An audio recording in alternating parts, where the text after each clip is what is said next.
I'm more than happy with my decisions. In fact, if I had the same decision to make, I would do exactly the same thing. I loved my 10 years at Newcastle, despite us not winning anything. It was amazing, so I wouldn't change anything. Are you telling the truth there, Alan?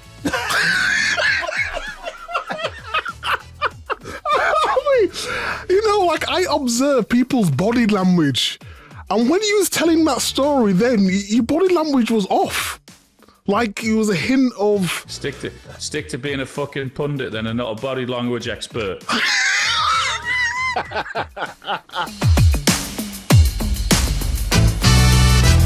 We're going to jump straight in today with this one from Blinds85. Would Micah have preferred to play against a prime Shearer or a prime Lineker? I'm not sure what prime means. That's a very good question, actually. The fact you'd never heard of me before, before we met. He didn't even know I played football at one point, I'm sure. I would have liked to play against Shearer because he was a lot more physical. I think your movement, and I've watched a lot of your clips, your movement was very, very good. So just when I think I've got you just never, I've never. But I'd like the physical battle with Alan. So I'm going to go Alan on that one. Okay, that's good. I knew you want to play against him. He's much easier to play against. Here's one for you, Alan, actually, from Ian Finch. I recognise that name. I wonder if that's... Oh, Finchy! Match of the Day producer, quite possibly. He's a big fan of the podcast, obviously. Great stuff, Finchy.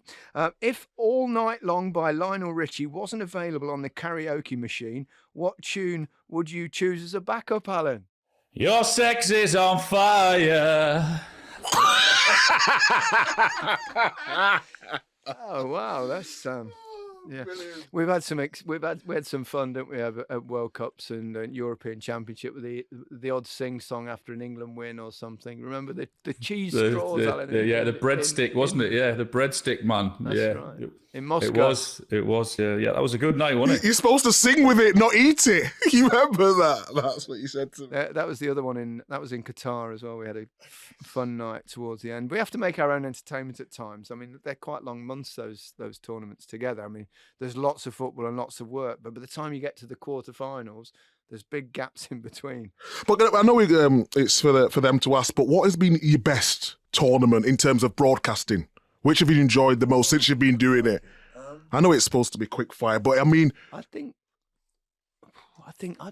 maybe actually Moscow. I know that's a bit strange, and what's happened in Russia subsequently, and had already happened in terms of before that on the war front and Ukraine and stuff. But it was a fun World Cup. The football was great. The stadiums were great as well. The only thing is with that one, we had to do them in the studio in Red Square, and the one thing that Qatar had the edge on, which was purely selfish reasons, is that we could, because it's such a tiny country, we could actually go to every game, couldn't we?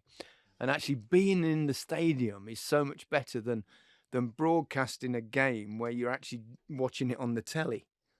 You know what I mean, Alan? That was a real plus for that tournament, wasn't it? By the sheer. I mean, in the end, when England were playing, they played in that stadium. We were moaning that it was too far away when it was 55 minutes away. in 3 years' time, the travelling we're going to have to do in between games is going to be mad, isn't it? When it's in, was it America, Canada, and Mexico? Is it? I think it is. Exactly. I think the favourite broadcast though in any World Cup that I've done would be the final. Oh yeah, that was just outrageous, wasn't it? How extraordinary! That extra time was breathtaking. Wasn't it? Absolutely amazing. Strictly Alex has asked, which current Premier League player do you most think resembles your playing style? Ooh, that's a very good question. Are you going to start that one? I'll give you time to think, because I'm going to go with. This is not me being boastful, although it sounds it. I'm going to say Haaland, purely because of his.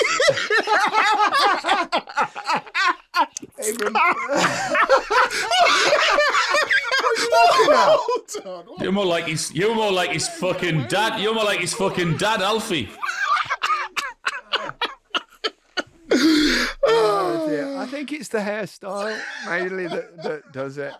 No, but in terms of he's like a bigger, faster, better version of me. So I can bring it back a little bit there, because whenever I watch football, I generally watch it from a striker's perspective and in terms of the movement. And when I watch games, I always look at where the striker's going to go, and I always think, get in there. And every time I do it with Haaland, he does exactly what I think in terms of creating that space for himself. So there you go. So whether it's boastful or not boastful, that I'll leave you to decide. But Alan? I was going to say him as well, Gary. I would fancy my chances to get 50 goals a season in that Man City team. Yeah, me too. What about you, Micah? Obviously, it's Zabaleta, maybe? We can't mention Zabaleta on this podcast or I'm walking. I'm only joking. We love Zabaleta. It's too difficult to pick someone, really. Maybe a lesser level, a Reece James, where he could play centre half, free at the back, and he can play right back. Yeah. So I'd go Reece James. Yeah, that's a good shout. Here we've got one from Alum Fox asking, which is the strangest pre-match routine you've witnessed or heard about? What was your pre-match routine, Alan? I didn't have one. Certainly in the dressing room, I've seen people put left sock on before right sock, not putting their top on until they're out in the tunnel. I mean, I thought that was all. I don't know. If it works for you, then fine. But nothing. There was left sock first or right sock first, Micah? Left sock first, always. If I put my right on, it didn't feel right. And one time I put the... Surely socks just feel like socks. No, it didn't. It's sort of... I think I've got OCD as well. If I'm quite like, this annoying me, this paper. Get it right, Gary. Oh, sorry, it's just the questions. Is that not neat enough for you? Yeah, there we go. Yeah, it's perfect. It had to be left foot. And a captain's armband, I couldn't wear it on my right arm. It always had to be left side. What about when you weren't captain? The left seat, the dugout. I have to say, I was terrible, terribly superstitious, which was weird because I don't believe in any of that nonsense. But you did it. Ridiculous. I did lots of different things. Like what? Right? So I'd pretty much get ready in the same order and pretty much every game. I'd drive to the game in a certain way, and if I scored, I'd continue on that route until I didn't score, and then I'd take a little detour to change my luck. This is embarrassing. In the pre-match build-up, I would never ever shoot at goal. I don't want to waste one if it went in. So I remember once I kicked a ball to someone and they missed it, and it started rolling towards the goal, and I ran back and cleared it off the line in the warm-up just because I thought I would, if I scored in the first half, I wouldn't change my shirt at half-time. If I didn't score, I would change my shirt. If I was in a bad patch where I'd perhaps gone it used to be 3 games without a goal, I would get my hair cut. So if you saw me with long hair like Haaland, you know I'd been in a rich vein of form. And then towards the latter stages of my career, I actually worked out that being superstitious was unlucky. Fuck! How did you remember to play football? Fucking hell! I think what you're really trying to do is get yourself in a good frame of mind, so you're confident. So even if you're having a negative run, things are not going well, if you can do something, you go, well, actually, I'm going to be fine now. It's complete codswallop, I know. But what if he was bald, like Alan, and he was going through a bad patch? I wasn't bald when I was playing. If I was bald with these ears, God, I look ridiculous. With what? With these ears I've got. With what? Oh, he's going on the ears.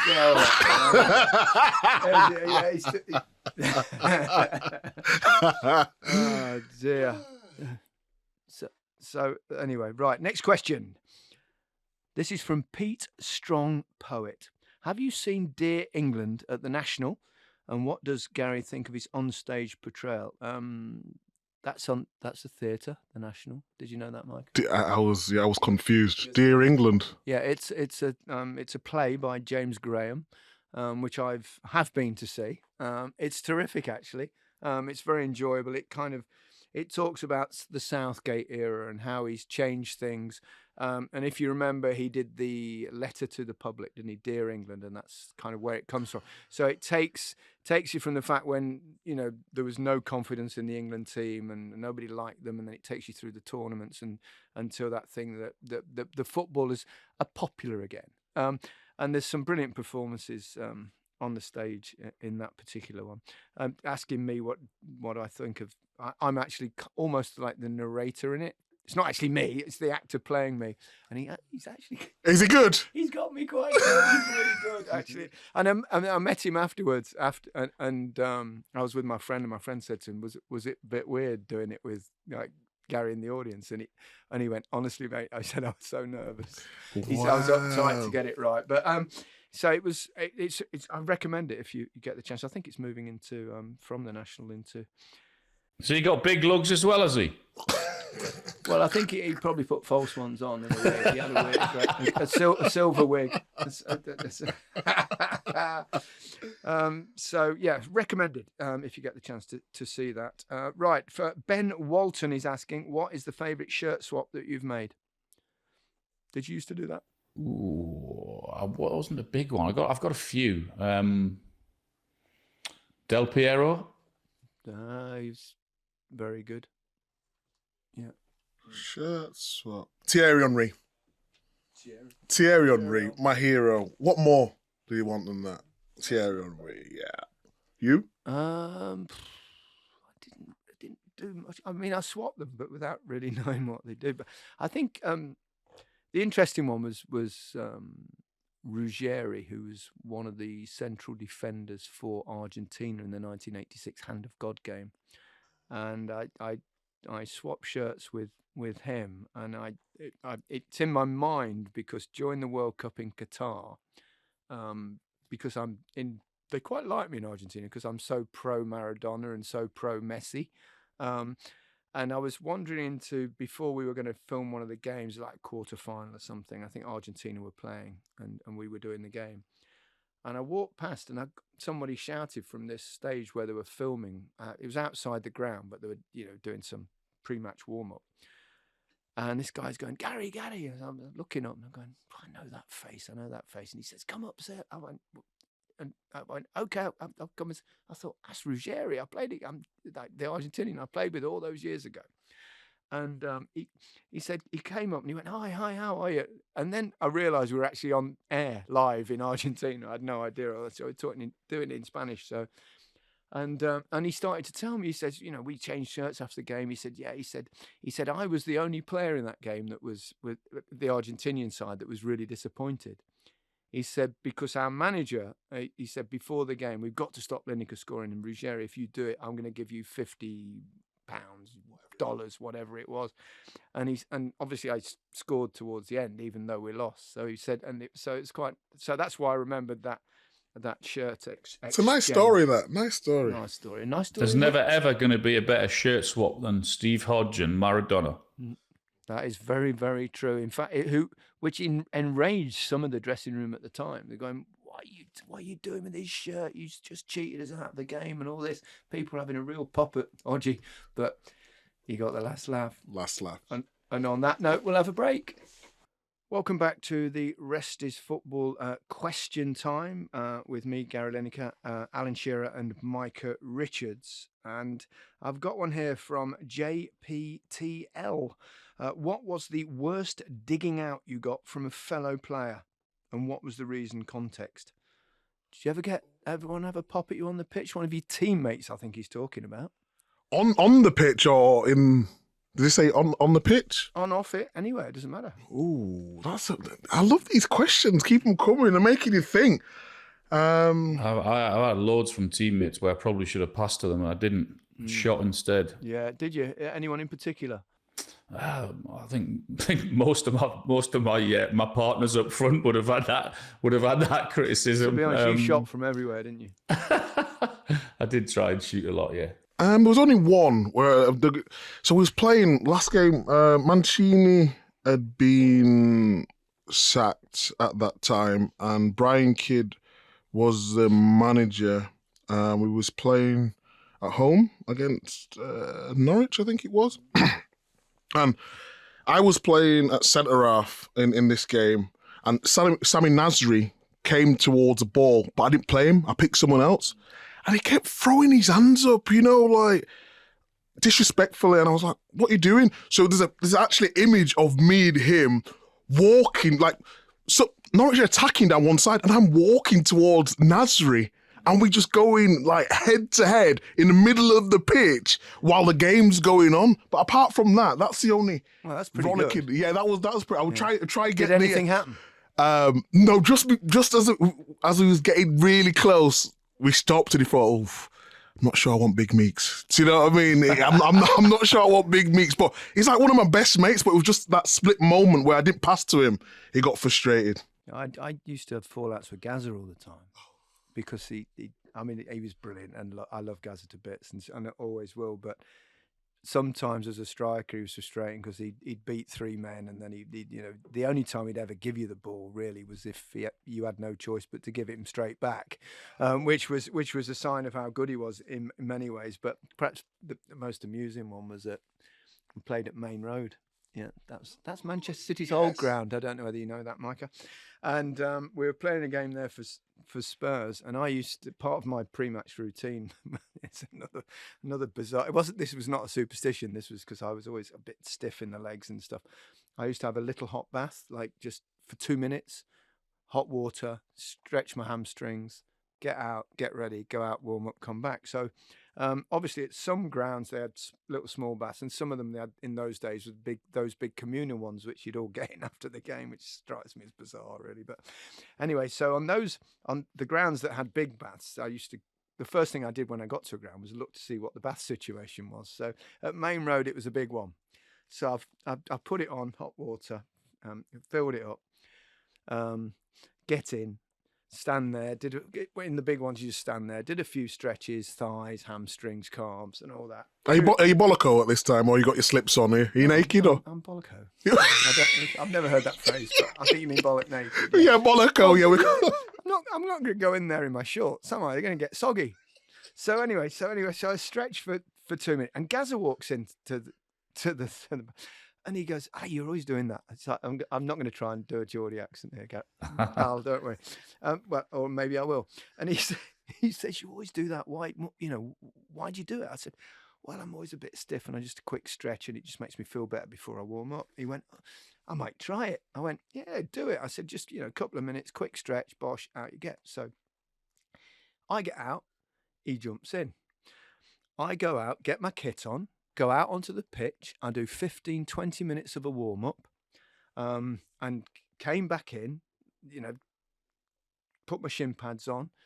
Last thing I always do is have a pee before you play. So I go back into the bathroom, and I look in, and Gazza is still in the bath. He's been in there for 20 minutes. He's got the water up to his neck like this, and it's boiling hot, and his face looked like a strawberry. I went, oh, for fuck's sake, don't tell me you've been in there since I left. He went, why, it's great. So I went, oh, for Christ's sake. So we go out onto the pitch, right? So we play in the first half. We're all over the shop. And he's having one. And he's going, oi, Links, what have you done? What have you done to me? I'm all giddy, I'm all giddy. And honestly, this is true. So we get in at half time. I think we're 2 down or something.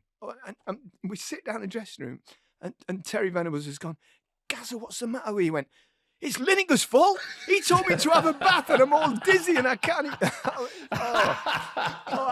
Absolute shambles. That was. Brilliant. It really was. Yeah. Absolutely. Right. He was a one-off, that boy. I'm sure we'll have many Gazza stories from all of us, but certainly Alan and myself over the forthcoming episodes. We've got a question from Lee Connor. Which players have you played with which on the very first day of training you knew they were a different class? Easy. David Silva, he was next level in training. He just had the way he handled the ball, the way he laid it off. And we know technically he was going to be very good because we knew Silva before. But he was just the one player who was like, I couldn't believe we got him. He was next level. And you've told us before on the Match of the Day Top 10 podcast, which we also do together for on BBC Sounds, that he likes a beer. He loves a beer. That's not the fan voice. He absolutely loves a beer. And there's loads of stories, but there's no rush with it. I'll tell the stories going forward because a lot of people have heard certain bits before, but he's one of the lads, let's just say, Matt Letizia for me, when we were apprentices together and I went down there in our first training session, I thought, wow, he's just outrageously good. And he didn't care whether it came off or not. He did the same thing again and tried. But technical ability was just unbelievable. Matt Letizia. I'll go with Gazza again. I mean, he was extraordinarily talented, and it would have to be him, I think. It's made the biggest impression on me. Alan McKenzie, is there any footballer you've helped train, or is there any player that you'd like to get under your wing and help a little bit? Well, Alan, you were a manager for, not very long. What are you laughing at, Micah?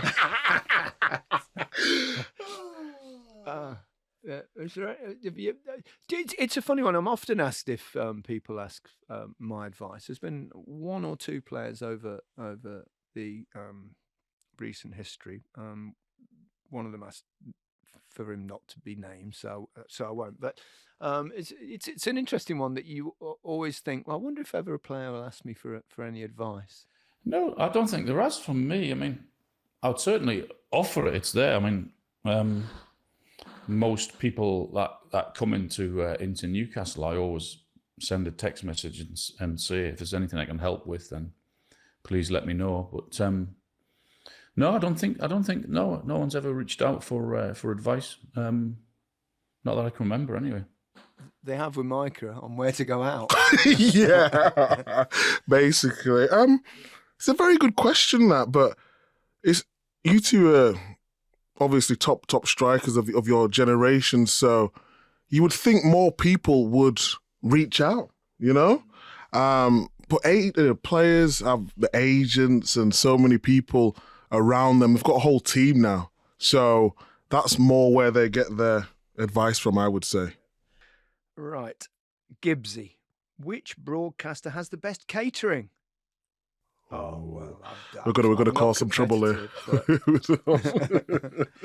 I saw Micah Roy had his sandwiches yesterday, didn't he? Did he bring his own sandwich?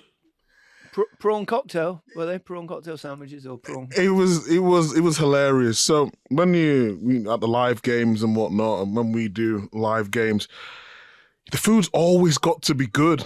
I went to Chelsea and they had some really good lasagna, actually. And then I see Roy walking over to his bag, thinking that he's gonna get some sort of snack or a protein bar or chocolate or whatever. What, Seabrook, maybe. So he walks over and he's got it sort of in this little foil, or what do you call that? It's foil, right? That you wrap. Yeah, tin foil, silver foil. And he's opening it up, and I'm going to think he's got a treat for us. And it's the worst possible ham sandwich, which was just so bland. And I thought it was going to be something special, and it was just a rubbish ham sandwich. I put it on social media and what on God's earth is this?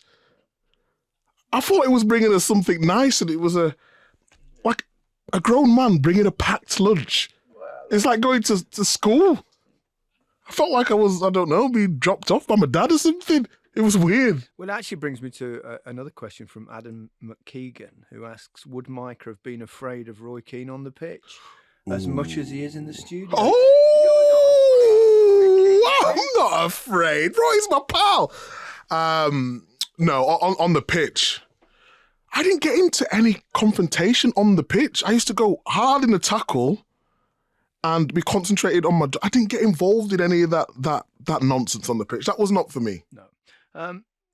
Last question from Bella. Do any of you have any regrets when it comes to signing for a team or not signing for a team? Not for me. Well, that's obviously...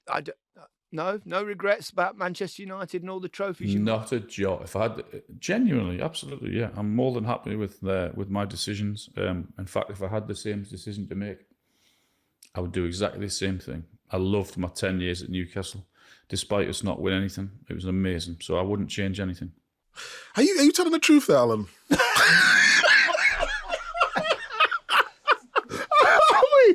You know, like, I observe people's body language. And when he was telling that story then, your body language was off. Like, it was a hint of... Stick to being a fucking pundit then and not a body language expert. What about you, Gary? No regrets to where I went, but I was really disappointed with in the second season at Barcelona. I had a really great first season. The second season was started with Terry Venables losing his job after about 3 or 4 games, ridiculously early decision.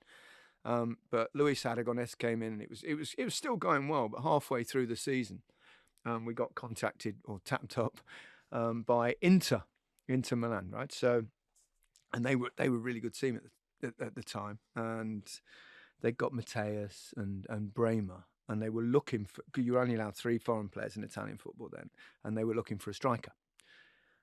So I ended up having a sneaky meeting with Trapattoni in Stuttgart, I think it was.